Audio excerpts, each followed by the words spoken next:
Secara ringkas saya akan terangkan tentang yang disebut sebagai malam nisfu Syaban.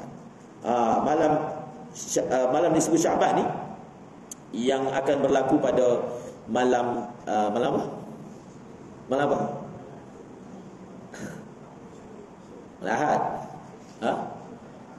Malam Ahad lah. Malam Ahad. Jadi 15 itu pada hari apa? Pada hari Ahad. Di dalam bulan Syaban ni ada satu hari, ada satu malam yang disebut sebagai malam nisfu Syaban. Kalau dalam bahasa Urdu dipanggil Syabara'ah, malam Bara'ah, malam Bara'ah dipanggil. Dan malam nisfu Syaban disebut sebagai malam yang agung, malam yang diberkati, malam yang dimuliakan. Yang mana pada malam tersebut Allah memberi limpahan keampunannya, limpahan rahmatnya. Pada malam itu siapa yang memohon kepada Allah akan diterima. Siapa yang memohon rahmat akan disantuni. Siapa yang berdoa, ada hajat dia, doa dia akan didengari. Orang yang ada dalam masalah, maka akan dilapangkan segala masalah yang berlaku terhadap diri dia. Dan pada malam itu akan dibebaskan satu kumpulan yang besar daripada orang yang ditetapkan sebagai ahli neraka daripada neraka. Dan pada malam itu ditulis rezeki-rezeki dan amalan-amalan. Dia berkaitan dengan fadilat-fadilat nisfu Syaban ini banyak hadis. Cuma hadis-hadis yang meriwayatkan tentang malam nisfu Syaban ni kebanyakannya adalah hadis dhaif. Bukan kebanyakan, majoriti dia ataupun hampir kesemuanya adalah hadis-hadis dhaif. Cuma dhaif dia itu tidaklah sampai sehingga tidak boleh diamalkan. Bahkan ada sebahagian ulama seperti Ibn Hibban telah mensahihkan hadis-hadis tersebut. Okey, contohnya, apa hadis yang ada tentang malam nisfu Syaban? Ni kita nak hadapi malam nisfu Syaban ni, biar kita hadapi dengan ilmu. Kita dah biasa buat dah saban tahun, tapi tahun ini kita buat dengan tahu. Ada nilai tambah pada pengetahuan itu sendiri. Tentang malam nisfu Syaban, hadis-hadis banyak diriwayatkan, tetapi hampir kesemuanya adalah lemah. Tapi lemah dia itu tidaklah sampai tidak boleh diamalkan. Bahkan Ibn Hibban, seorang muhaddis, mensahihkan sebahagian daripada hadis-hadisnya. Ada satu hadis yang diriwayatkan oleh Imam Tabarani, diriwayatkan daripada Ibn Hibban, daripada Muaz bin Jabal radhiyallahu anhu. Beliau telah berkata, Nabi SAW telah bersabda, yattali'u Allahu ila jami' khalqi lailatan nisfi min Sya'ban fayaghfiru li jami' khalqihi illa li musyrikin aw musyahid. Pada malam nisfu Sya'ban, Allah Ta'ala akan meninjau, istilah dia, meninjau semua makhluk dia, dan dia akan mengampunkan semua hamba-hamba dia yang beriman kecuali dua orang. Semua hamba-hamba dia akan diampunkan kecuali dua golongan. Jadi pastikan pada malam nisfu Syaban kita bukan salah satu daripada dua golongan ini. Kalau kita salah satu daripada dua golongan ini, pada malam yang rahmat Allah begitu luas, kita tak dapat apa-apa, ataupun orang itu tak dapat apa-apa. Rugilah malam itu. Kira Allah begitu pemurah, nak ampunkan, nak dengar, nak terima, nak rahmat, tapi dia tak dapat. Rugilah. Pada malam limpahan, malam anugerah, dia disisih, diusir, dikecualikan. Siapa? Dua golongan. Yang pertama adalah orang yang tak beriman, musyrik. Yang kedua, musyahin. Musyahin ni apa? Orang yang, kalau dalam bahasa kita, orang yang menimbulkan perpecahan. Orang yang hati dia begitu gelap sehingga dia suka orang Islam ni berpecah. Dia suka. Dia tak boleh tengok orang berdamai ni. Suami isteri ke, antara orang surau ke, antara orang tamat ke, orang sesama negeri ke, ataupun antara negara dengan negara ke. Dia tak boleh. Tenang-tenang, damai-damai ni dia tak boleh. Maka dia akan jadi yang disebut sebagai batu api, menimbulkan syiqaq, menimbulkan perpecahan. Maka orang ini terkecuali daripada mendapat limpahan anugerah pada malam tersebut, yang disebut dalam hadis sebagai musyahid. Dan musyahid ini juga disebut sebagai orang yang mana berbalah, orang yang bermusuh sesama mereka, maka dia tak dapat. Kemudian ada hadis lagi yang diriwayatkan daripada Imam Baihaqi, daripada Sayyidatina Aisyah, bahwasanya Rasulullah SAW bersabda, Jibril datang kepada aku, lalu beliau berkata, ini adalah malam nisfu Sya'ban, dan pada malam tersebut Allah Subhanahu Wa Taala mempunyai hamba-hamba dia yang dibebaskan daripada api neraka. Begitu banyak orang yang dibebaskan daripada api neraka pada malam nisfu Syaban. Jumlah dia sebanyak jumlah bulu-bulu kambing kabilah Kalb. Ada satu kabilah yang besar yang nama dia kabilah Kalb. Kabilah ni dia terkenal sebagai banyak kambing. Jadi Nabi kata pada malam itu jumlah yang dibebaskan daripada api neraka adalah sejumlah kambing milik kabilah Kalb. Cuma pada malam itu orang-orang berikut Allah tak akan tengok dia. Maksudnya malam ini sepatutnya Allah pemurah, tapi orang ni tak dapat. Pertama, orang yang tidak beriman. Yang kedua, orang yang berbalas sama dia. Yang ketiga, orang yang memutuskan silaturahim. Yang keempat, orang yang takabur, sombong, labuhkan seluar dia, melepasi buku lali. Maksud dia sombong. Orang yang tak dapat lagi siapa? Orang yang menderhakai kedua orang tua dia. Orang yang tak dapat lagi adalah orang yang ketagih minum arak. Maka dia tidak akan mendapat limpahan. Ada yang menyebut pada malam nisfu Syaban Allah mengampunkan seluruh hamba dia kecuali dua orang.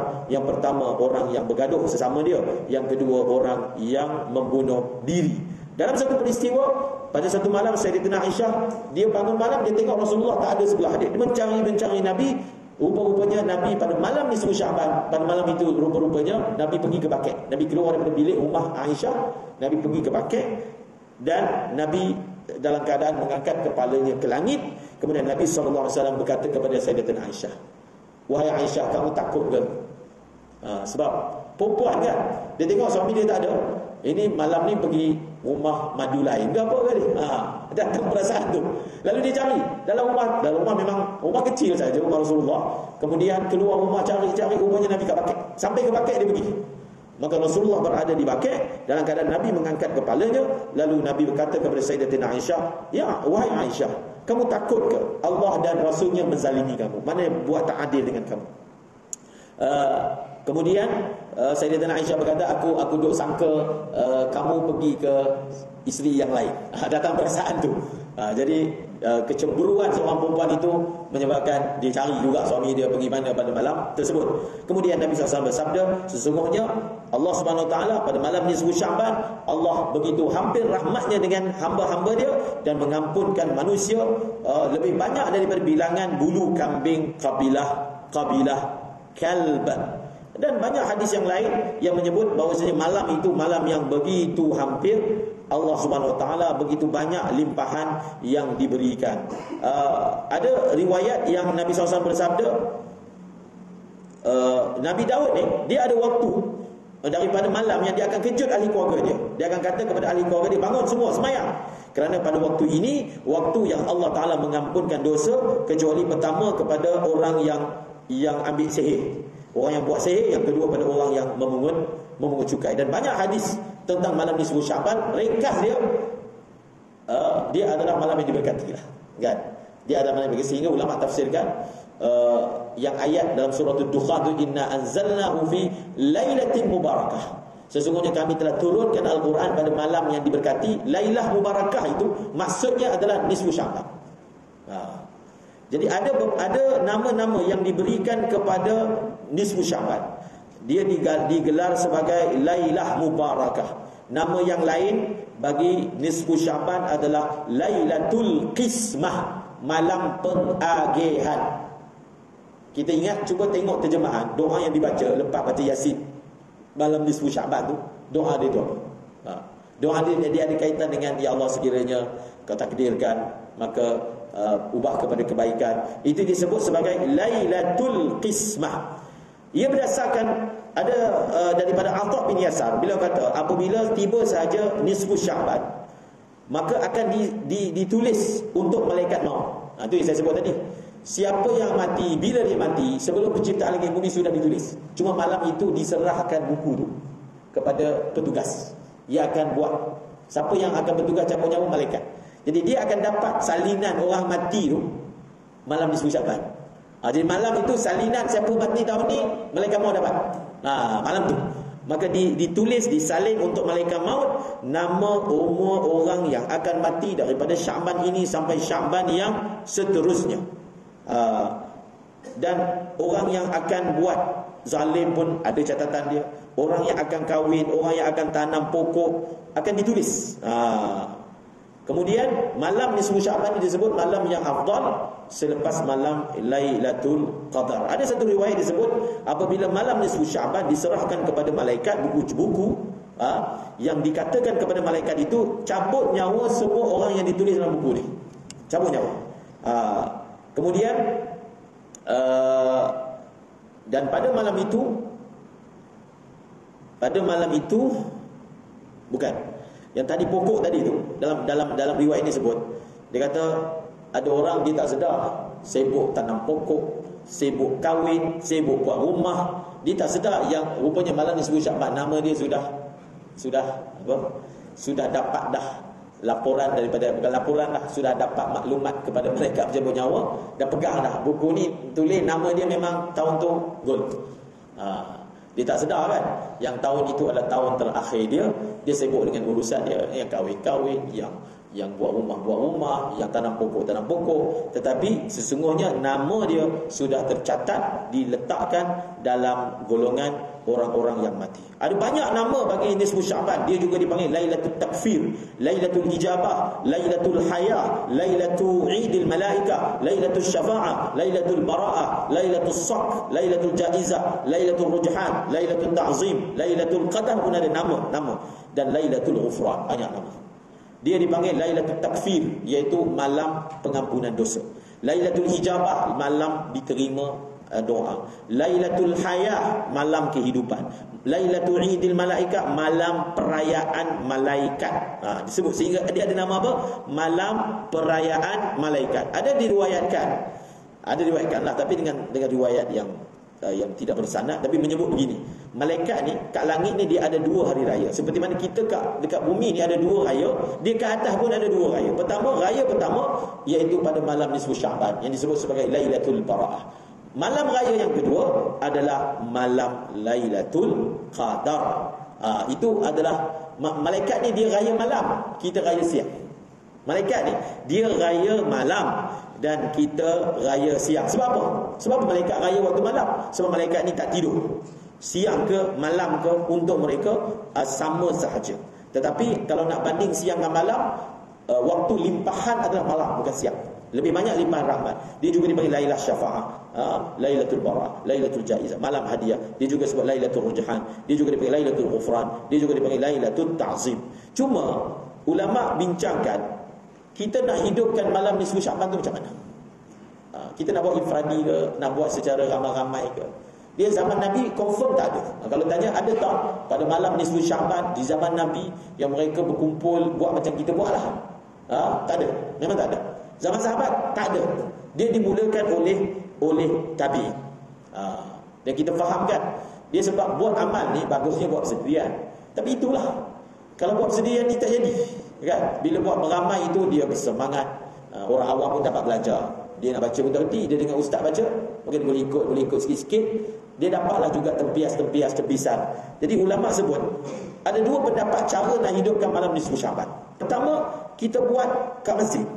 Kita buat secara ijtimai, kita buat secara meriah, kita buat secara beramai-ramai, kita buat makan, kita kumpul, kita baca. Itu satu pendapat. Pendapat yang kedua, kita buat secara bersendirian. Masing-masing di balik rumah, dia buat kat rumah dia je. Tak perlu nak dizahirkan, tak perlu dimasyhurkan, tak perlu dimeriahkan. Pendapat yang pertama ini adalah pendapat daripada kalangan tabi'in, Khalid bin Ma'dan, Luqman bin Amir. Mereka ni kalau masuk saja nisfu Sya'ban, dia akan pakai baju yang cantik, dia akan wangikan masjid dia akan pakai celak, dia akan pakai minyak wangi, dia akan pakai celak, dia akan pergi masjid dan dia akan buat amal kat sana secara berjemaah. Antara yang buat benda ini secara berjemaah iaitu Ishaq bin Rahuyah. Ini satu orang yang terkenal lah, ulama mujtahid. Dan Ishaq bin Rahuyah kata mengadakan amal pada malam nisfu Sya'ban secara berjemaah ini bukanlah bid'ah. Tapi ada juga yang kata dia tak suka untuk buat secara berjemaah. Dia buat sama-sama keluarga dia buat sesama family dia, tak apa. Tapi kalau nak buat secara berjemaah, maka dia tidak melakukannya. Ini pandangan siapa? Al-Imam Al-Auza'i. So kalau kita pergi sebahagian tempat, dia tak ada macam tempat kita, contoh. Dan kita pergi kat tempat kita daripada zaman dulu, dibuat secara berjemaah. So paling kurang. Kalau kita pergi tempat yang tak ada buat secara berjemaah, berkumpul, baca Yasin, berdoa ramai-ramai, kita okey. Maksud kita dengan tempat tu okey. Sebab apa? Benda itu terserah kepada orang. Dia nak buat, tak nak buat, sudah. Tapi samalah juga pihak sebelah sana tu juga, kalau ada tempat yang buat secara berjemaah, yang secara umumnya di Semenanjung ini begitulah yang diamalkan, maka samalah juga, dia janganlah komen, janganlah cerca, janganlah kecam, janganlah kata benda itu macam bid'ah yang bawa masuk ke dalam api neraka kan. Kerana paling kurang dia tetap ada amalan yang pada zaman tabi'in ni, maknanya 1000 tahun lepas, bukan orang Melayu buat ni, bukan orang Melayu sahaja yang buat, di tempat-tempat yang lain pun dibuat. So ini yang kita sebut inilah yang kita sebut sebagai apa? Sebagai kita menghidupkan malam itu dengan ilmu. Dia nak hidupkan malam itu sebenarnya dengan apa pun boleh. Tapi kita hidupkan. Paling kurang malam nisfu Syaban ni, paling kurang lah, paling lekeh kita hidupkan macam mana? Semayang Isyak berjemaah, semayang subuh berjemaah, kan? Itu paling komat. Sebab siapa yang semayang Isyak saya berjemaah seperti dihidupkan separuh malam, siapa yang semayang subuh saya berjemaah seperti dihidupkan seluruh malam. Itu paling kurang. Paling bagus kita hidupkan baca Quran. Dia adalah zikir-zikir yang ulama tulis, buatlah baca malam tu. Kalau dari sebab segi psikologinya, orang ni kalau benda tak tulis ni, dia tak reti nak buat. So bila bertulis, bila buat berjemaah, maka dia akan lebih terpandu. Jadi daripada zaman dulu, salaf ini, sebahagian salaf dia ambil berat untuk hidupkan malam nisfu Syaban. Tadi saya sebut nama di kalangan tabi'in ni, Khalid bin Ma'dan, Makhul, Luqman bin Amir. Mereka ini mengagungkan malam nisfu Syaban dan mereka ini bersungguh-sungguh untuk buat ibadat. So kita kata kita ikut mereka, Luqman bin Amir, Khalid bin Ma'dan, dan jadi mereka ini yang kita ikuti. Dan bukan maknanya semua ulama melakukannya, tidak. Yang buat ni ulama Syam, ulama belah Syam.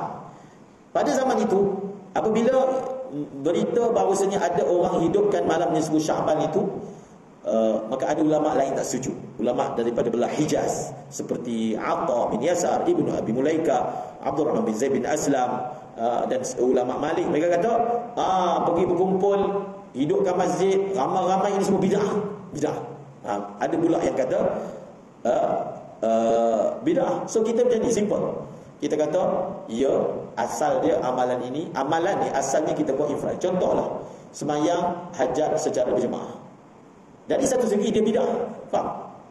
Sebab Nabi ni ajar semayang hajat semayang sendiri-sendiri lah, bukan semayang jemaah. Semayang tasbih, contoh semayang tasbih ni semayang seorang-seorang, bukan semayang jemaah. Ada pula tempat buat semayang duha berjemaah, ada tempat lagi pula semayang qabliyah berjemaah. So bila kita nak buat semayang sunat ni berjemaah, kita kena ada ilmu dulu. Pertama kita kena tahu sembahyang sunat yang disunatkan berjemaah ni, yang sunnah adalah sembahyang tarawih. Okey? Sembahyang apa lagi? Iaitu sembahyang witir dalam bulan Ramadan. Selain daripada itu, boleh berjemaah. Boleh. Biar kalau surau kita buat sembahyang tasbih berjemaah, biar knowledge tu ada di kalangan orang ramai. Benda ni asalnya buat bersendirian, tapi tujuan para ulama, para tok guru kita buat jemaah ni nak bagi semangat. Orang awam kan, nak bagi semangat. Tapi biarlah kekal pengetahuan bahawasanya amalan ini sebenarnya kena buat bersendirian. Janganlah sampai orang ni dia ada hajat, tapi tak dapat nak kumpulkan orang surau deal dengan pengurusi ni, nak buat sembahyang jemaah ni, sembahyang hajat. Dah tak sembahyang hajat, tak perlulah sampai macam tu. Kita nak, saya ni ada hajat, nak buat sembahyang hajat, anak ada nak SPM, tapi nak tunggu giliran minggu depan. Tunggu minggu depan baru nak sembahyang hajat. Tak perlu, buat sendiri kan. Kenapa nak kena tunggu buat ramai-ramai kan? Kalau sampai tahap macam tu, itu tak betul. Kalau sampai faham sembahyang hajat mesti jemaah, itu dah jadi tak betul. Boleh berjemaah itu betul, tapi kalau mesti berjemaah, itu tak betul. Jadi kalau orang-orang kita faham perkara ini, maka cukup. Tak perlu nak dibid'ahkan, tak perlu nak dibodohkan, tak perlu nak disesatkan orang-orang awam. Jadi kita kata kalau ada orang kata benda itu bid'ah, kita kata itu pendapat dia. Memang di zaman tabi'in pun ada berbeza pandangan. Dan paling kurang kan, apa yang amalan masyarakat ini bukan Malaysia saja, banyak tempat yang menghidupkannya, maka paling kurang perkara itu hendaklah dihormati. Dia kata ini pilihan dia, ini ijtihad dia, dia boleh sebut macam tu, dia boleh fikir macam tu, tapi masalah yang besar atas orang yang mengingkari apabila dia bukan sahaja mengingkari, tetapi dia membayangkan kepada orang ramai bahawasanya dalam masalah ni ada satu je pendapat. Itu yang masalah. Dia membayangkan, bila bercakap tu seolahnya benda yang orang dah buat selama ni memang kita panggil solid, tak betul, solid. Tak ada langsung kemungkinan betul, tak ada. Yang tu yang salah, kan? Tapi kalau kamu tak nak buat, kita pun tak ada masalah. Kalau ada mana-mana masjid kat Perlis misalnya tak nak buat, tu pulang. Benda ni bukan wajib pun, kan? Benda ni bukan wajib pun. Tetapi jangan sampai jangan sampai membida'ahkan, jangan sampai menyesatkan. Jadi kita kata kepada mereka, kamu nak berijtihad macam mana kamu buat. Kamu nak ikut ulama kamu, terpulang. Kami nak ikut ulama kami, kamu ikut ulama kamu. Jadi seperti mana yang disebutkan tadi, ulama Syam sebahagiannya mereka berpandangan kita hidupkan malam itu secara berjemaah. Yang kedua kata makruh kita buat kat masjid. Sebahagian memang ada macam tu kata. Makruh kita buat kat masjid. Kalau dia nak buat sendiri-sendiri, terpulang pada dia. Tapi kalau dia nak buat beramai-ramai, maka makruh hukum dia. Sebab apa? Bagi mereka amalan yang asalnya buat infradi, tapi kita buat secara ijtimai, sehingga orang mungkin akan salah faham, itu jadi makruh. Tetapi ulama ni, ada satu ulama yang terkenal daripada Ibnu Rajab Al-Hambali, ketika dia menakalkan pendapat ini, dia kata ada dua pendapat, tapi saya memilih pandangan tidak dibuat di masjid. Dia guna ayat yang seperti itu. Maksudnya apa? Dia tak mengatakan yang buat kat masjid itu benda yang salah, benda yang bid'ah, benda yang kena dibenteras, benda yang kena dihilangkan, benda yang perlu dijihad, dilawan sungguh-sungguh, perlu dikecohkan masyarakat dengan nyata. Walaupun beliau dia kata, saya melihat pendapat yang kedua lebih hampir, lebih tepat, tetapi beliau tidak pernah mengatakan secara total, solid, yang buat secara ijtimai itu adalah perkara yang salah. So kita hidup dalam malam itu dengan amal. Apa amal pun boleh, tak semestinya baca Yasin 3 kali, tak semestinya.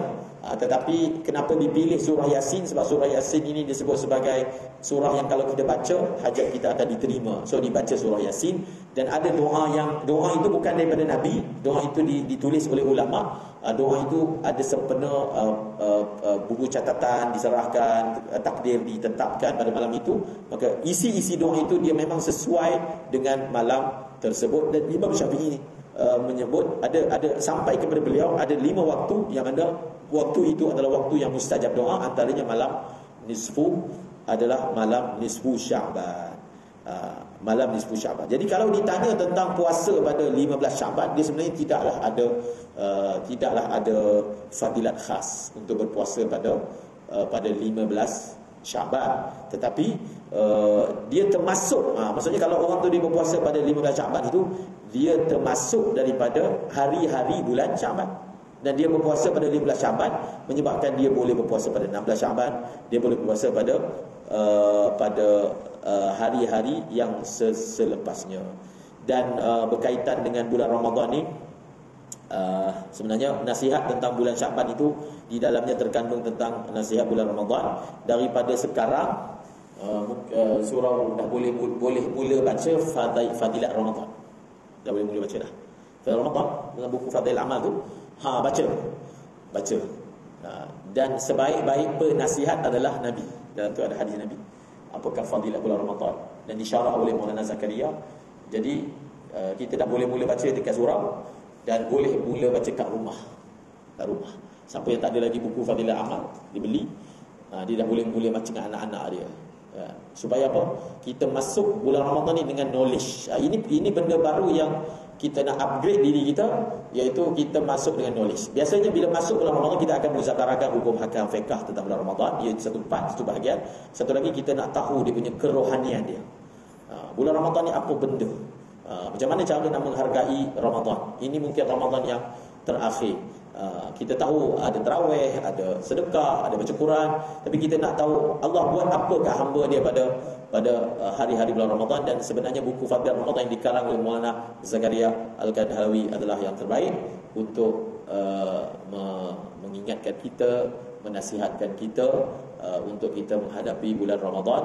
Dan setiap orang dia azam, saya nak buat Ramadan ni lebih baik daripada tahun lepas, kan? Yang ni akan datang ni tahun lepas. Tapi kita kena buat persiapan ilmu tu sekarang. Jangan tunggu satu Ramadan baru tahu, oh kena buat ni, kena buat ni. Kita tahu awal dah. Bila kita tahu awal, kita sudah bersedia segi mentalnya, kita sudah bersedia segi ilmunya, segi kerohanian dia untuk menghadapi bulan Ramadan. Saya cuba nak buat yang terbaik. Dan bulan Ramadan ni disebut bulan mustajab doa. Jadi kita ada banyak hajat, ada banyak masalah, masalah dunia, masalah akhirat. Bulan Ramadan ni jadikan peluang semewah-mewahnya. Kita korbankanlah, korban. Maulana Zakaria disebut macam ni. Dia sebut ni India. India ni ada orang yang jaga kereta api. Dia selalu bagi contoh orang kereta api. Dia kata, tengok orang yang jaga stesen kereta api. Dia berjaga malam. Dia bersengkang mata untuk kerja dia. Untuk dibayar gaji beberapa rupee. Dia tahu kalau dia sengkang mata, kalau dia buat kerja dia dapatlah gaji dia. Kalau dia tak buat, tak sengkang mata tak dapat. So sekadar sebulan yang dia hanya datang setahun sekali sahaja.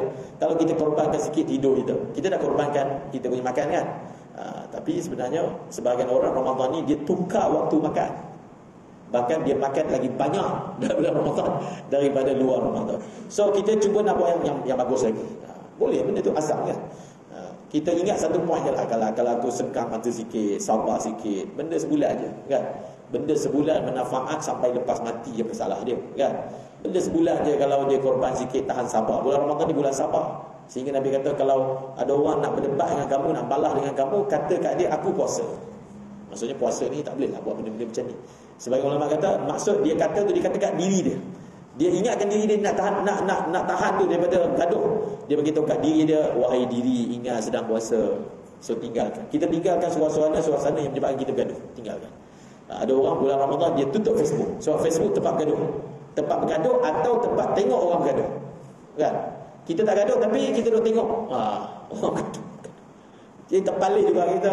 So tutup Facebook tempat orang bergaduh kan. Macam-macam jenis orang lah bergaduh kan. Jadi kita tak masuk join pun, kita baca pun benda tu merasuk dalam otak kita juga, dia ganggu juga pemikiran kita. Tutup. Sebahagian dia. Ni orang muda-muda lah waktu tu tak ada Facebook kan. Jadi kita cuba hindarkan diri kita dari tempat-tempat yang menyebabkan kita ni emosi terganggu. Jadi gaduh ke jadi. Kita niat nak jaga Ramadan supaya yang terbaik pada tahun ini insya-Allah ta'ala. Jadi itu saja yang saya sampaikan. Terlambat sampai 9.20. Kita akan jumpa lepas raya. Mungkin tak adalah kuliah sebab keluar jemaah ataupun pergi tempat lain. So untuk sebelum Ramadan yang last kot. Kemudian kita jumpa insya-Allah selepas daripada Syawal. Wallahu a'lam.